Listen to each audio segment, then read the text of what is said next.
Bismillahirrahmanirrahim. Assalamualaikum warahmatullahi wabarakatuh. Innal hamdalillah nahmaduhu wa nasta'inuhu wa nastaghfiruh wa na'udzu billahi min syururi anfusina wa min sayyiati a'malina. May yahdihillahu fala mudhillalah wa may yudlil fala hadiyalah. Asyhadu an la ilaha illallah wahdahu la syarikalah wa asyhadu anna Muhammadan abduhu wa rasuluhu la nabiyya wa la rasula ba'dah.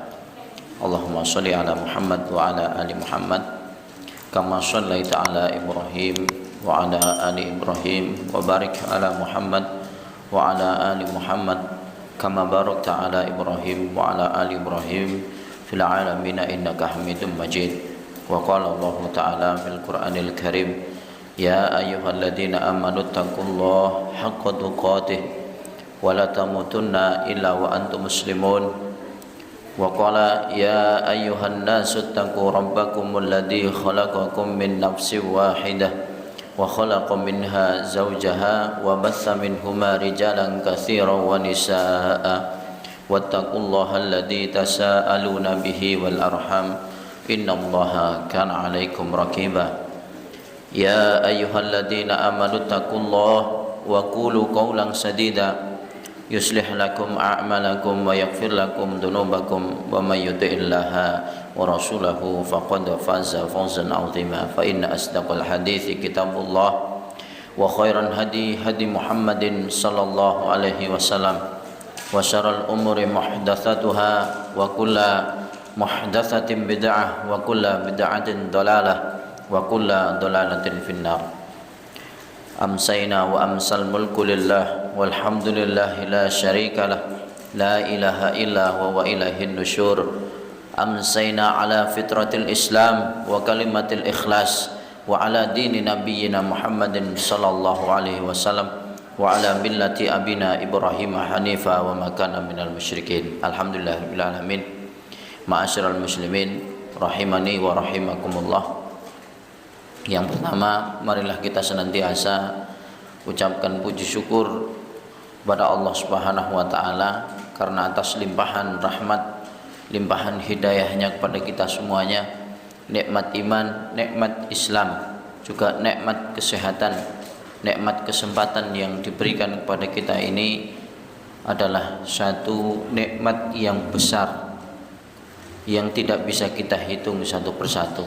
Jikalau lautan dijadikan sebagai tinta, lalu kemudian pepohonan di bumi ini dijadikan sebagai pena untuk menuliskan nikmat Allah yang diberikan kepada kita, maka tidak akan cukup untuk bisa menuliskannya. Yang kedua, salawat dan salam semoga tetap tercurah kepada baginda Rasulullah Nabi Muhammad sallallahu alaihi wasallam yang kita nantikan syafaatnya kelak di yaumil qiyamah. Ma'asyiral muslimin jamaah salat maghrib rahimani wa rahimakumullah.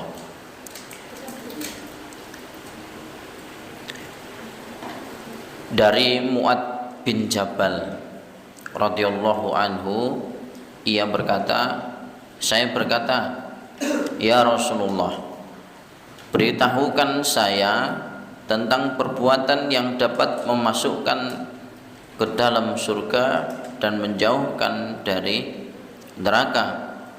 Beliau bersabda, engkau telah bertanya tentang sesuatu perihal yang besar, dan perkara tersebut mudah bagi mereka yang dimudahkan Allah Ta'ala, yaitu beribadah kepada Allah dan tidak menyekutukannya.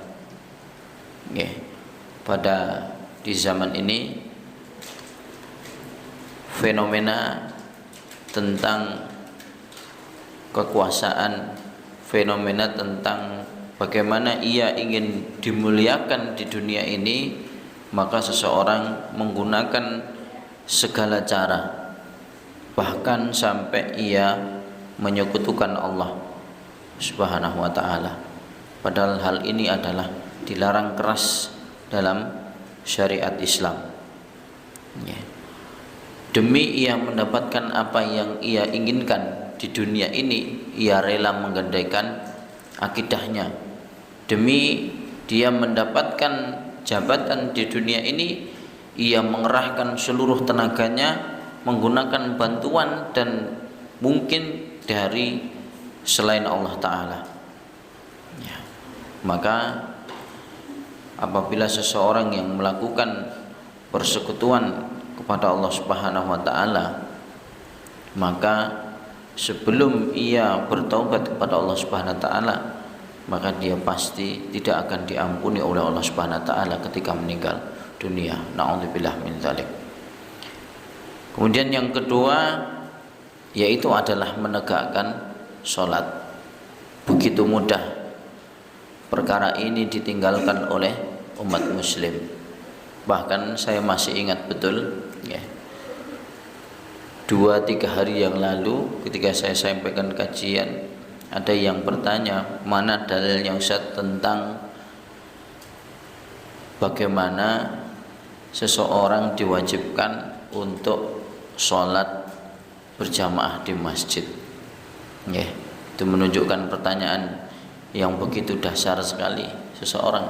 Ya, jelas dalilnya. Ya, Nabi SAW didatangi oleh sahabat ya yang buta, tidak bisa melihat. Ya, ini pelajaran yang diambil dari surah Abasa. Ya, Umi Maktum datang pada Rasulullah, ya Rasulullah, apakah aku masih wajib melaksanakan sholat di masjid dengan berjamaah ya Rasulullah? Ya, dikala itu Rasulullah SAW sedang berada atau sedang menemui tentang pejabat-pejabat tinggi kaum Quraisy saat itu. Lalu kemudian Nabi berpaling dan ditegur oleh Allah Subhanahu wa Ta'ala. Ya, di dalam Asbabun Nuzul surah Abasa. Ya, nanti bisa dibuka. Lantas Nabi ditegur oleh Allah Subhanahu wa Ta'ala, ya, tidak boleh memalingkan wajahnya ketika ditanya. Intinya seperti itu.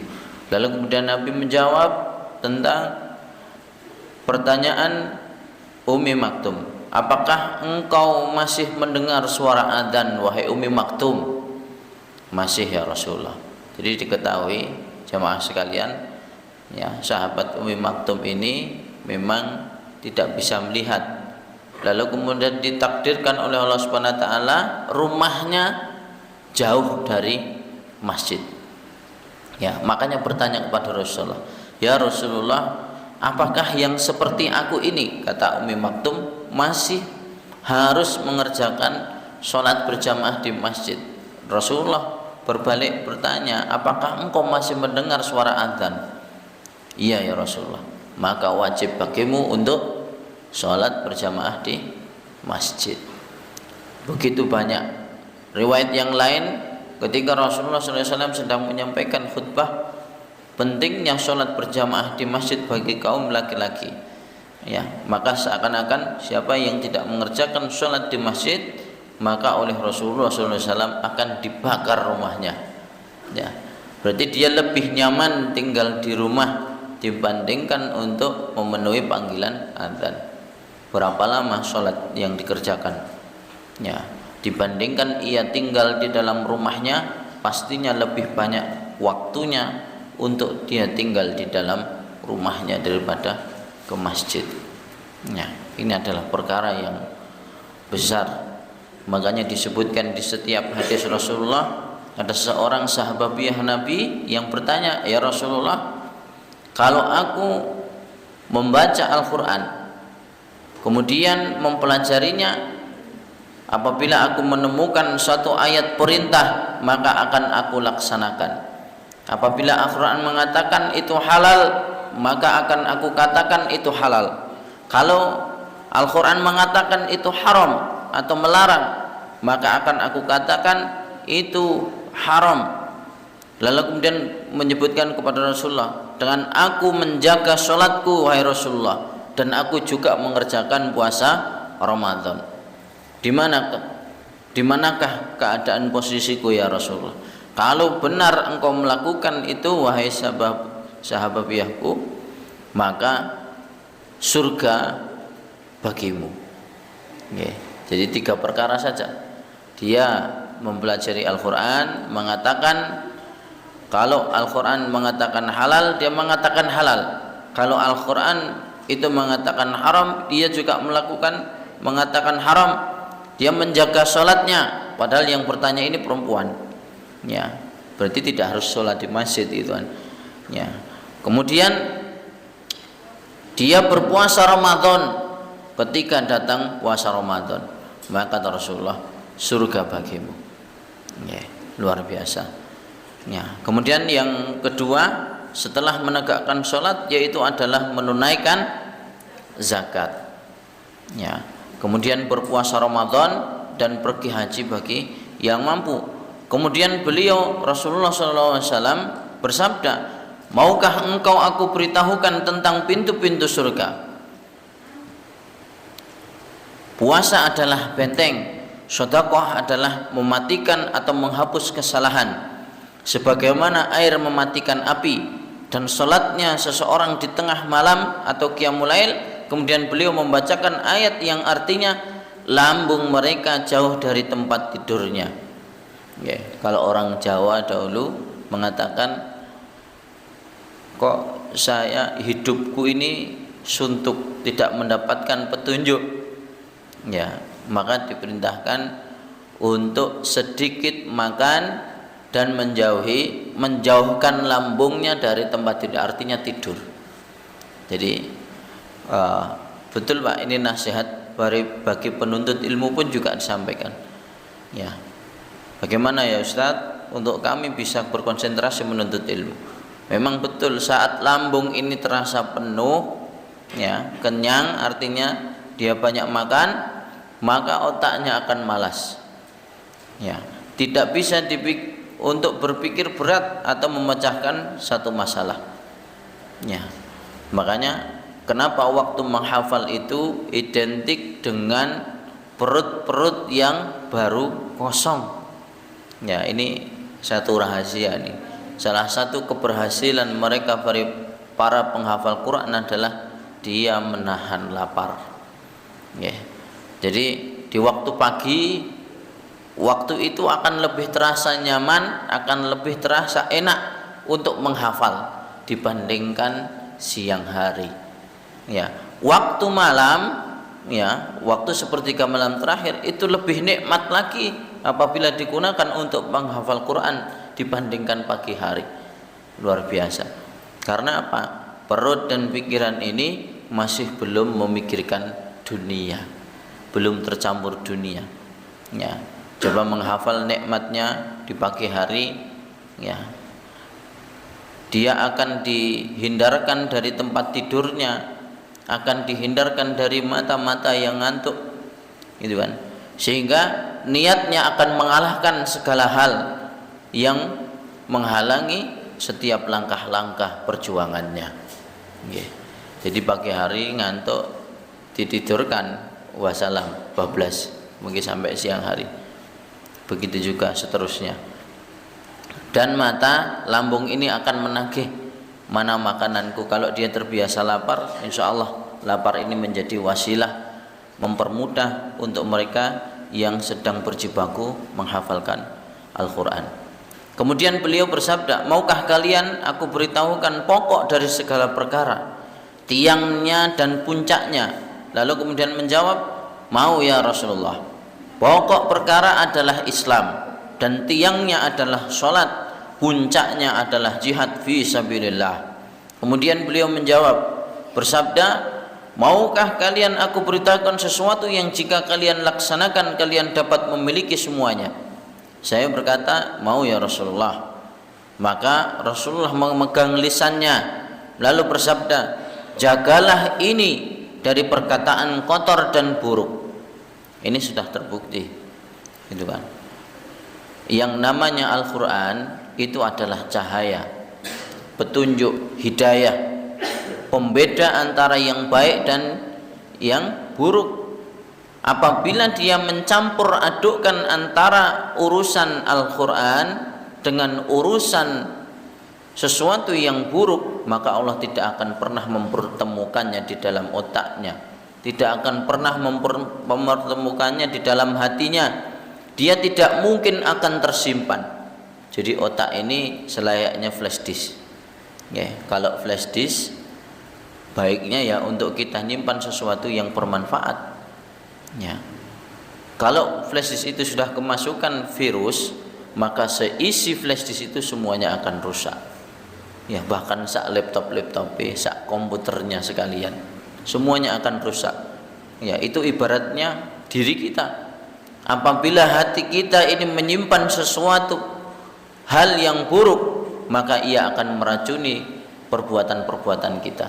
Sedikit atau banyak, cepat atau lambat, pasti akan terbuktikan oleh waktu.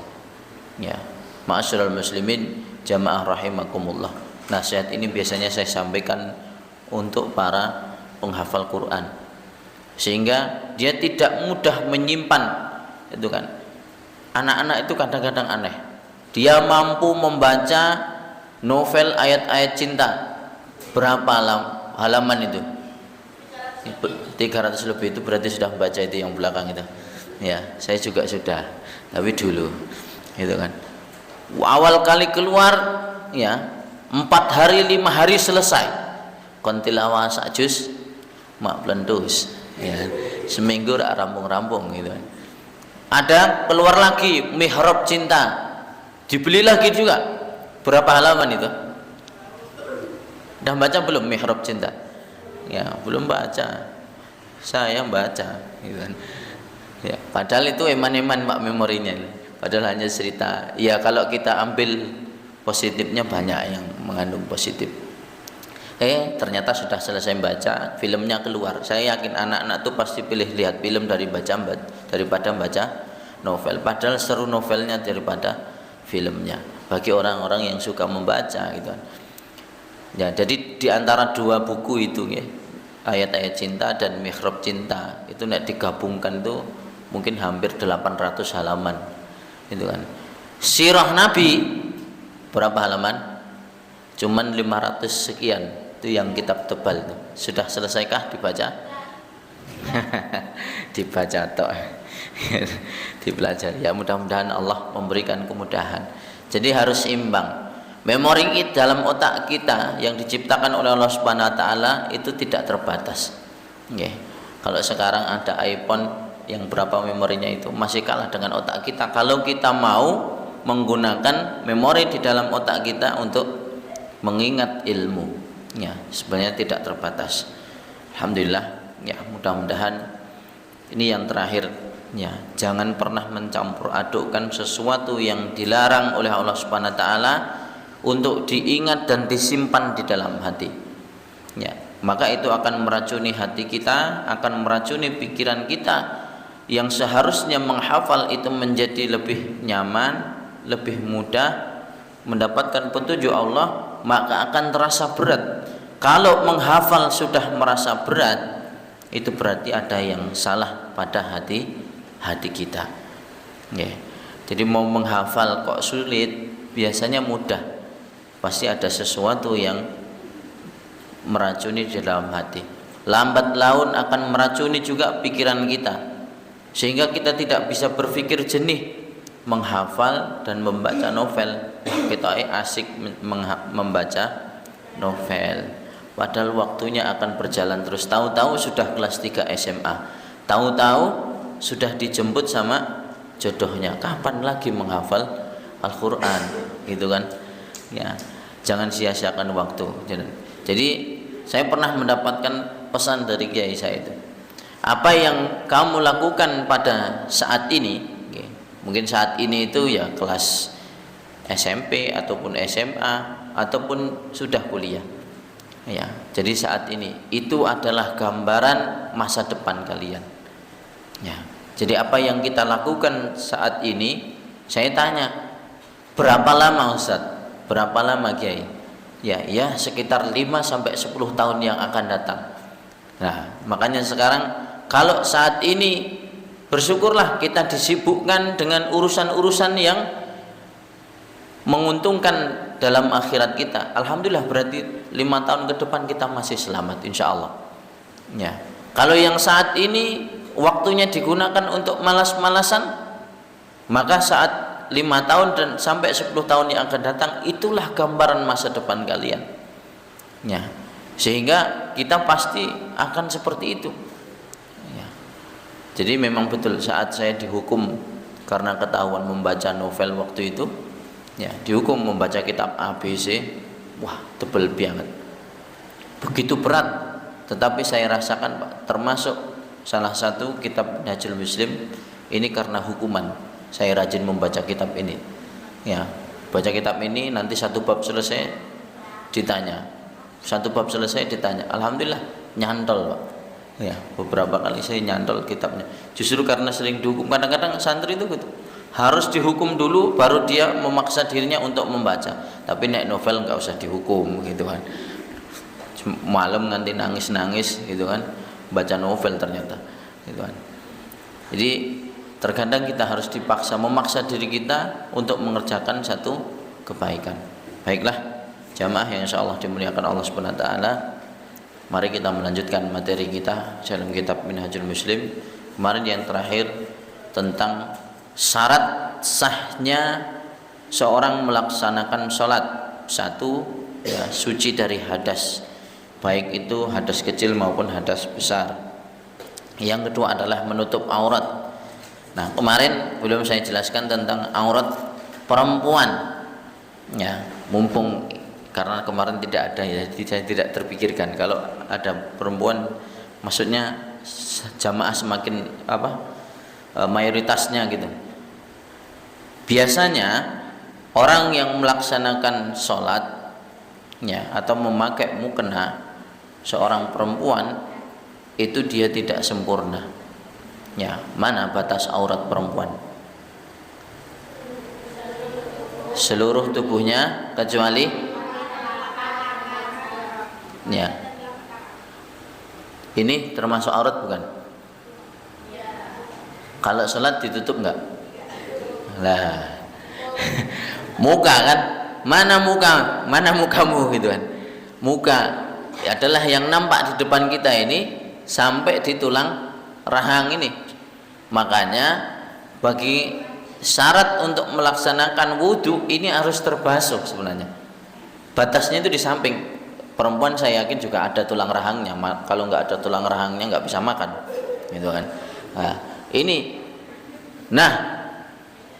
ini biasanya orang yang melaksanakan sholat di situ tidak tertutup. Iya, pada coba ingat-ingat, kecuali yang pakai jilbabnya di depan kan. Nah, ini khusus untuk sholat, maka harus dirapatkan. Ya, bentuknya orang api Ustaz. Orang bentuknya saat ini memang harus ditutup karena itu kalau merupakan aurat. Aurat atau bukan itu? Janggut itu aurat apa bukan? Nah, bingung toh. Kalau kita membahas ke belakang, yang namanya aurat perempuan itu seluruh tubuhnya kecuali muka dan telapak tangan.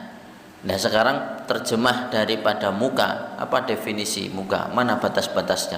Apakah janggut itu juga termasuk muka? Janggut ya apa ya? Dagu. Ya. Kalau itu ya berarti harus ditutup saat sholat. Wallahu a'lam bishawab. Banyak kitab yang menjelaskan bahwa itu juga termasuk bagian dari aurat perempuan karena bukan termasuk muka. Itu kan muka yang nampak dari depan, itu kan. Mosok ya, baca lagi buku kitabnya, ya, ada di Safinatun Najah, ya. Tidak sah sholat seorang yang dikerjakan dengan membuka aurat karena fungsi pakaian adalah menutupi aurat. Adapun batasan aurat laki-laki dari pusat dan kedua lututnya sampai kedua lututnya. Sedangkan batasan aurat perempuan seluruh anggota tubuhnya selain muka dan telapak tangannya. Nah, ini kemarin sudah saya sampaikan. Kemudian menghadapkan kiblat. Menghadap kiblat, tidak sah sholat seorang dikerjakan untuk ketika tidak menghadap kiblat, wa haitsu ma kuntum fawallu wujuhakum syatarah, dan di mana saja kamu berada palingkanlah mukamu ke arahnya, maksudnya menghadap ke Masjidil Haram. Namun orang yang tidak bisa menghadapkan kiblat karena kondisi takut, sakit atau lainnya, maka syarat ini tidak berlaku. Nah, saya yakin yang kemarin tidak sempat saya bacakan, cuman seingat saya penjelasannya adalah menghadap kiblat itu bagi orang yang paham, ya, paham arah maksudnya. Nenek mboten mudeng paham arah, yang menurut keyakinannya bertanya kemudian menggunakan mungkin ada alat dan sebagainya. Kalau dia sedang sakit dan tidak bisa menghadapkan dirinya ke kiblat juga tidak masalah. Juga saat menyembelih kurban, ya, lah nek pomene nyun ngapunten karena itu sapinya kuat dan memang tidak bisa diarahkan kepada kiblat, ya tidak perlu, karena nanti seandainya tali itu sampai lepas akan membahayakan banyak orang, maka boleh dieksekusi menghadap mana saja. Yang penting tidak meninggalkan ucapan basmalah saat mau menyembelihnya, kan gitu. Ya, ini artinya keringanan, ya, atau rukhsah dari Allah Subhanahu wa taala.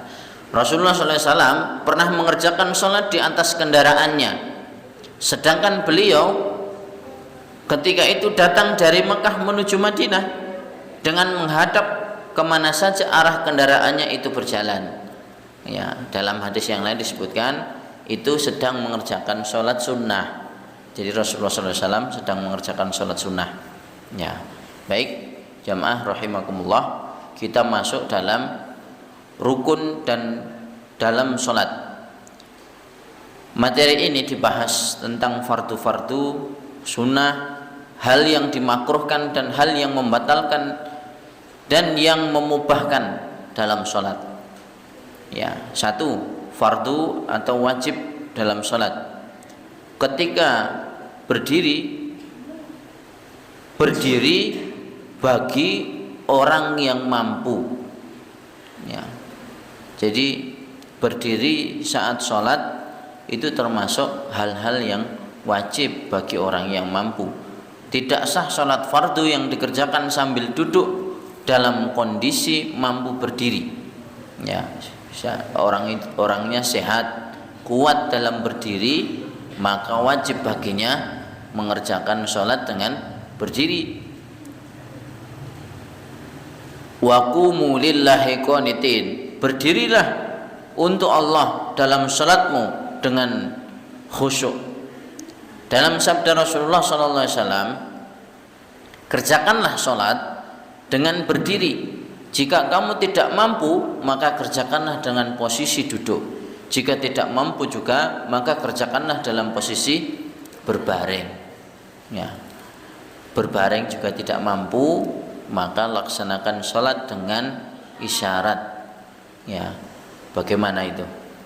Ya, jadi banyak ternyata orang yang sakit. Saya pernah menjumpai ini pasien ru'yah itu tidak mengerjakan sholat selama hampir 8 bulan, padahal sebelumnya aktif, karena di sekujur tubuhnya itu ada nanah. Ya, jadi gatal selama 8 bulan. Sudah berupaya dibawa ke rumah sakit, tidak juga ada perkembangan sembuh. Lalu dia berpikiran, wah, berarti kalau aku sholat, ya ini pokoknya kalau terlihat, ya, jadi sekujur tubuhnya itu sudah tidak menggunakan pakaian, karena kalau pakai pakaian akan lengket, Pak. Jadi saya waktu itu mboten tegel, ya, jadi lihat mukanya pun kados kalau orang Jawa bilang itu sudah jadi iwak, ya, jadi kulit-kulitnya ini sudah terluka semua. Jadi nek jenengan nengok ke sana pasti muntah, Pak. Soalnya ngapunten 2 meter dari jarak orang tersebut sudah bau busuk. Ya, amis. Nanah lah, gimana? Nanah itu baunya kayak gitu. Jadi waktu itu saya kabari oleh teman saya 3 hari berturut-turut, Pak. 3 hari berturut-turut sampai sana, tak bilang, Bapak masih sholat dulu saya pernah sholat mas, itu bilang sama saya, karena kondisi saya ini saya makan dan harus yang halus-halus pak, jadi bibirnya, lidahnya itu semuanya rusak, belentong-belentong. Kalau kena makanan yang pedas sedikit aja itu akan sangat menyiksa. Jadi bubur itu kadang-kadang disedot pakai sedotan, langsung dia telan. 8 bulan, hampir 1 tahun. Alhamdulillah kami dengan teman-teman ya berupaya. Kok aneh sekali, mosok pergi ke dokter tidak ditemukan penyakitnya, kan gitu.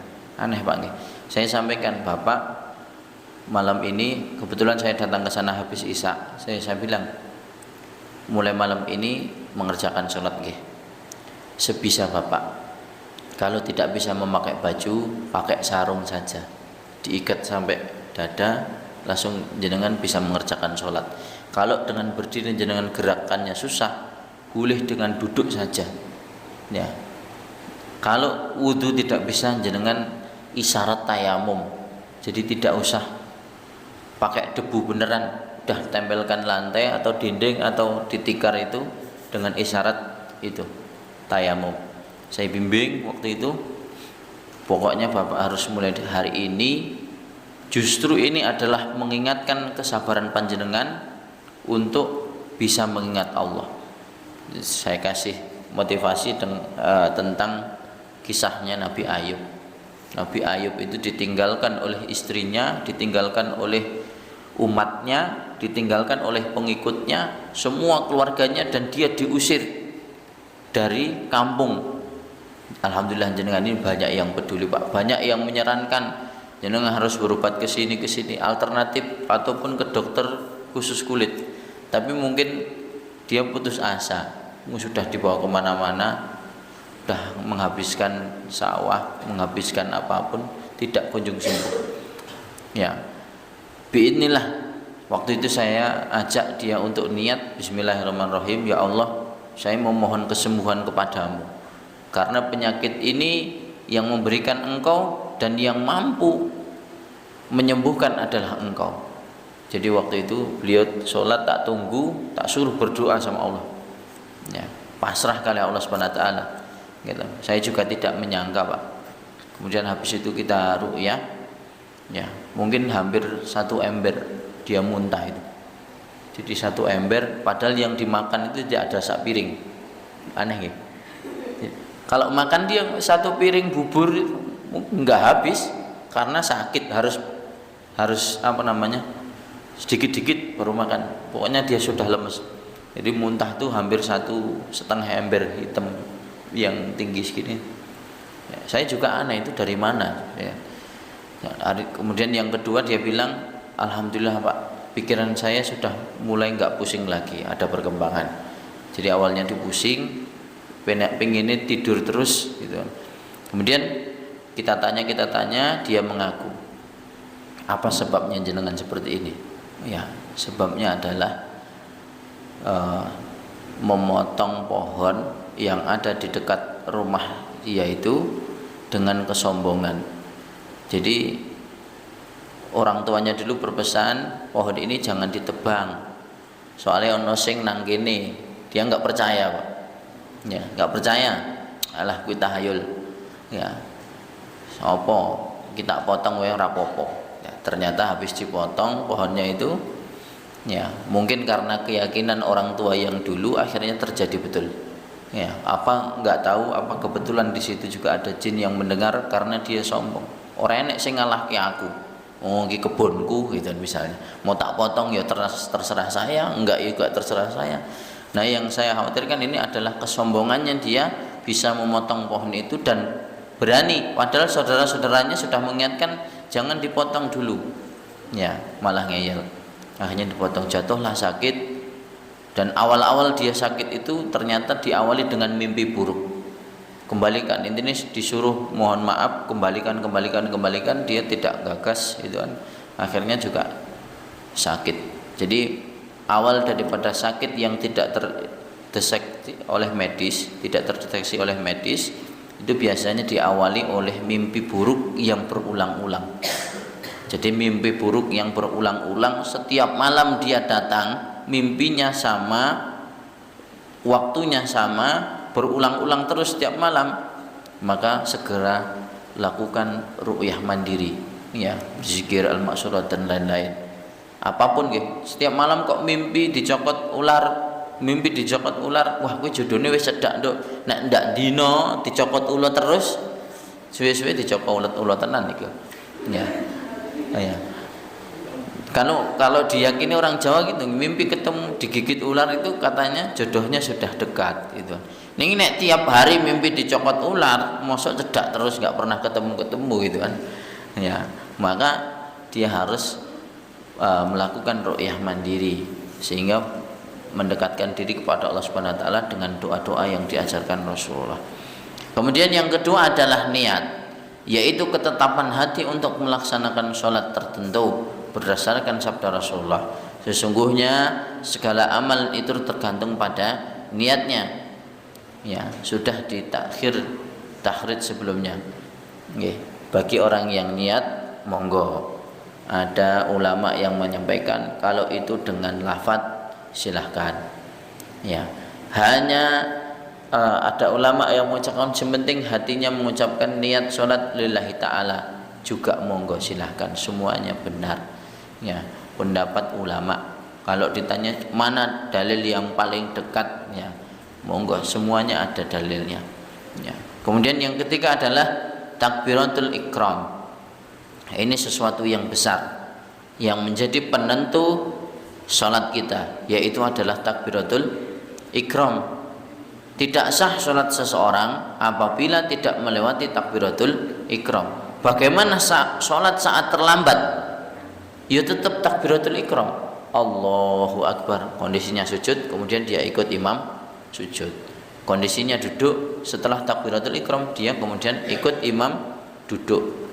Membaca sesuai dengan gerakan imam, mboten karepe dhewe. Ya, salat maghrib terlambat satu, nggih. Berarti saat imam di rakaat kedua, makmum baru rakaat pertama. Kan, imam otomatis akan duduk di antara dua sujud. Mosok makmumnya enggak ikut sama imamnya, dia ngadeg dhewe. Gitu kan. Ya berarti mboten manut kali imame. Itu kan. Bahkan sampai ketika imam itu terjadi kesalahan yang tidak disadari oleh imam, maka makmum itu wajib mengingatkan. Nek wis diingatke imame mboten kelingan, ya panggah melu karo imam. Nggih. Ini sebagai catatan saja. Baik buruknya imam itu tidak berpengaruh kepada makmum.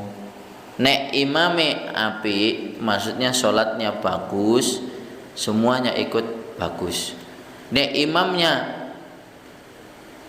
tidak bagus saat membaca, maka tidak berpengaruh kepada makmum. Jadi mboten usah khawatir, ora perlu ngulangi meneh. Ya. Jadi tidak berpengaruh kepada makmumnya. Jadi amalan itu sesuai dengan niatnya sendiri. Ya. Apalagi itu dikerjakan dengan berjamaah. Misal adalah jamaahnya jumlahnya 10. Ya, 9 diantaranya sholatnya orang khusyuk. Ono sing mikirne kompor sifatane burung, ono sing mikirne engko bar sholatku kayak lunga nanti, ya mau pergi mandalalah. Jamaah sekalian, ada satu jamaah yang sholatnya khusyuk. Insya Allah semuanya kedolaran khusyuk. Jadi itu nikmatnya sholat berjamaah. Jadi selalu berhusnudzon saja. Mungkin kita sedang kondisinya sedang tergesa-gesa, ya justru dengan tergesa-gesa itu sholatlah kita berjamaah atau mendatangi jamaah sholat di masjid, sehingga kita yakin. Jenengan ketika ditanya sholat seseorang apabila dikerjakan dengan tergesa-gesa, bagaimana sholatnya? Ya pasti tidak sempurna. Kalau dikerjakan dengan berjamaah, maka dia akan diselamatkan oleh jamaah yang lain, sehingga sholatnya, kekurangan sholatnya ini ditutup oleh yang lain karena dikerjakan secara berjamaah. Nek dewe beda lagi. Ya, sholat sendiri itu cuman pahalanya ya satu, yang dia kerjakan apabila sah. Nek tidak sah, ya wis berarti gur menggugurkan kewajiban. Nek berjamaah sah dan tidaknya sholat itu karena sesuatu, mungkin karena dia masih perjalanan ke masjid kan dilarang sebenarnya untuk lari. Dia lari karena terlambat. Ya, walaupun sudah terlambat, kata Rasulullah tidak boleh berlari, harus berjalan. Ya, karena saat kita menghadap Allah Subhanahu wa taala untuk mendapatkan pahala sholat berjamaah 27 derajat itu dengan menyiapkan hati dan jasadnya kepada Allah Subhanahu wa taala. Jadi tidak mungkin wong entuk pengen pahala jamaah di masjid 27 derajat kok orang lakoni sholat sunnah, tidak mungkin. Logikanya gitu, Pak. Dia pasti tidak sempurna. Ya. Kemudian datang ke sini dengan lari, ketika takbiratul ihram pasti hatinya dereng semeleh. Ya. Karena kita yakin itu tidak sempurna, maka tutuplah sholat itu dengan mengerjakan sholat sunnah. Sebenarnya kan bisa dipikir, ketika orang diberikan satu nasihat, nah Ustadz apa ngerti aku mau sholatnya khusyuk apa ora, karena dilihat dari riwayat dia datang ke masjid sebenarnya sudah ketahuan. Soalnya itu menjadi syarat orang yang sholatnya bisa sempurna, maka dia yang juga bisa mengerjakan ribat apa ribat?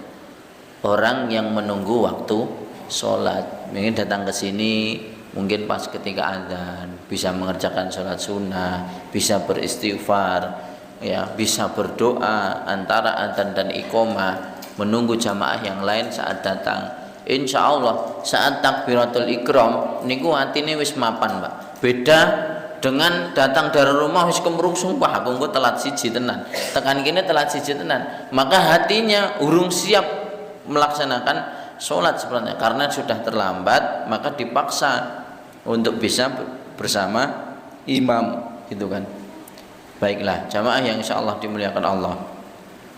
Setelah takbiratul ikram, ya, jadi takbirnya kita ini ditekankan oleh Rasulullah SAW, jangan sampai ketinggalan takbiratul ikram bersama imam, ya, kecuali hal-hal tertentu yang tidak bisa ditinggalkan, gitu kan. Sehingga biar kita mendapatkan pahala sempurna tadi loh, Pak.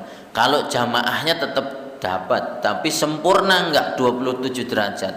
Karena orang yang sholat di masjid itu beda-beda. Ya. Yang 27 derajat kategorinya A B C D. Ya, ada di bawahnya lagi sekian-sekian. Yang jelas tidak hanya satu ketika orang mengerjakan sholat berjamaah di masjid, mesti punjul ke satu, Pak. Karena dapat pahala dari berjalannya kita datang ke masjid, kemudian sholat sunnahnya bersama imam di masjid. Ya, satu lagi poin yang terakhir adalah membaca surah Al-Fatihah. Ya, waktu qiyamul lail lalu saya sering mendapati, karena jamaahnya mungkin awal-awal ya, meninggalkan bacaan surat Al-Fatihah itu gimana cara membenarkannya, Pak? Misalnya imam ini, imam kita bermakmum kepada satu imam, okay, mungkin di rakaat tertentu, karena di bagian masjid yang lain itu ada yang mengerjakan sampai 23 rakaat. Nah, itu biasa. Ya, itu perbedaan khilafiyah dan Nabi pun pernah melaksanakan. Jadi kita yang biasanya ada 8 itu sampai 23 rakaat. Selesainya sama, selisih paling 15 sampai 30 menit aja. Ya, capek, memang capek bagi yang tidak terbiasa mengerjakan. Mereka yang sudah biasa mengerjakan 20 sampai 23 rakaat itu ya biasa saja. Satu ketika imam salah membaca Allahu Akbar, langsung membaca wa id qala rabbuka lil Al-Fatihah ini, itu kan. Al-Fatihah lali. Ya diucapkan dengan subhanallah.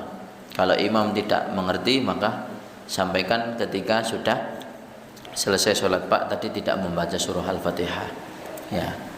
Jadi itu. Yang kedua adalah ini juga pesan bagi para imam. Ya, setelah mengucapkan ghairil maghdubi alaihim waladdallin amin, kasih jeda antara ucapan amin dan membaca surat berikutnya, karena ada bagian makmum yang setelah selesai membaca Al-Fatihahnya imam, dia membaca surah Al-Fatihah sendiri. Ada juga yang ikut seperti itu, walaupun dengan suara lirih, waladdallin amin, kasih jeda dulu ya, napas, ambil napas 2 kali 3 kali baru. Soalnya apa? Memberi kesempatan bagi makmum yang terbiasa membaca Al-Fatihah sendiri setelah imam. Ada Pak ya, ini juga pernah dipelajari, saya pernah mempelajari satu kitab ya, mudah-mudahan nanti ketemu ini dalilnya, itu ketemu. Jadi memang ada sebagian hadis yang menyampaikan ternyata ada perintah yang mengharuskan membaca Al-Fatihah sendiri saat setelah imam selesai membaca Al-Fatihah. Maka untuk lebih amannya yaitu memberikan jeda, walaupun itu sunnah. Wallahu alam, tingkatan hadisnya apakah itu dhaif ya, nanti kita teliti lagi. Mungkin ini yang dapat kami sampaikan, ada kurang lebihnya mohon maaf sebesar-besarnya. Kita akhiri dengan hamdalah dan doa kifaratul majlis. Alhamdulillahirabbil alamin. Subhanakallahumma wa bihamdika asyhadu an la ilaha illa anta astaghfiruka wa atubu ilaik. Assalamualaikum warahmatullahi wabarakatuh.